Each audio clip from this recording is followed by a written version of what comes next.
think there was a wide variety of opportunities. I think some of the ones that I'd never seen in any other engagement processes were very good.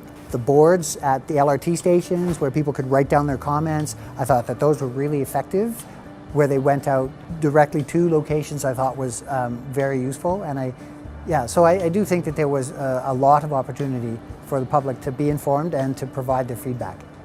What I really appreciated was actually going out on a field trip which took us along the north section of Crowchild Trail. And that was an opportunity to meet with the experts from the city who explained to us what the concepts were, why they were important, and how they were going to improve traffic flow along Crowchild Trail. We used that route to commute to work, and a lot of those roads we're on quite often, so we just wanted to make sure we had some awareness of what was potentially in the plans. And I think it's a good mechanism to have these type of opportunities to provide feedback. If you see something totally crazy or something that is a great idea, I think that's got to be reinforced too. This project started with the question of how do you want to be engaged? And that was a really important first step because it set the stage for here are our priorities and concerns as a community, here's how we as individual neighborhoods need to be talked to as a starting point, and I think it was really successful in that.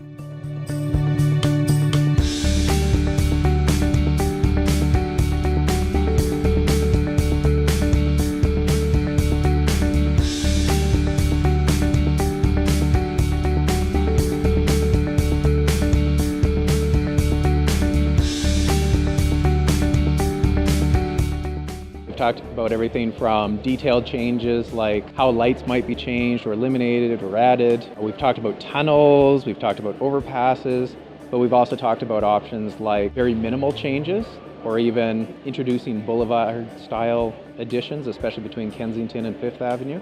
You are actually able to engage with the members of your community on a more personal level and really understand the issues that they may have with your solutions.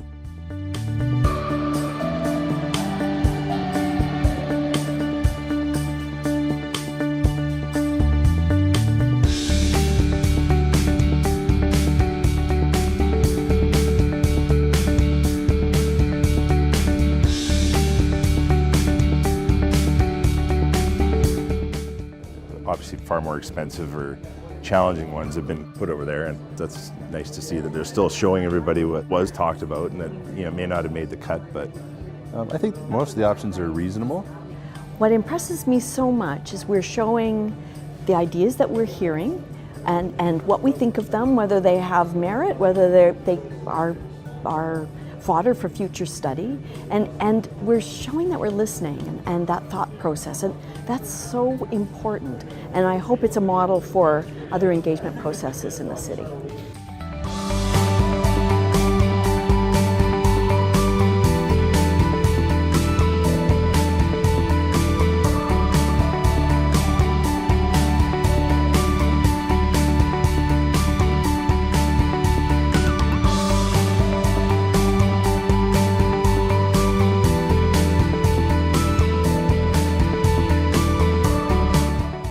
Today the process is great. This is phase 6 and it's kind of wrapping up all the work that we have been doing for the last several months.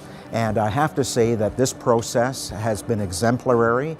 It is open, transparent, and fair. And I can actually see a lot of the ideas that we have presented in previous parts of the study have actually been embodied in the recommendations that are going to be going forward. So we really feel engaged, and we think that we have made an impact on this study. The engagement process that I see today is first rate. There's enough graphics and there's enough plans, enough people here to help me understand and to discuss the design. I was not involved in any of the phases prior, so the 2010, 2011, 2012 excitement and the pushback at that time got me interested, and I have not been back since. So this is a catch-up for me, and I'm very appreciative of the quality of the work. The engagement is an investment in other outcomes, because what I always say about our neighborhoods particularly, but that the citizens of the city in the neighborhoods in which they live are our eyes and ears on the ground of the types of things that we need to be conscious of. And the process captured a lot of that in some thoughtful ways. I want to thank everybody who's participated in this. It has been a ton of work. I appreciate everybody giving their time because they care about the neighborhoods.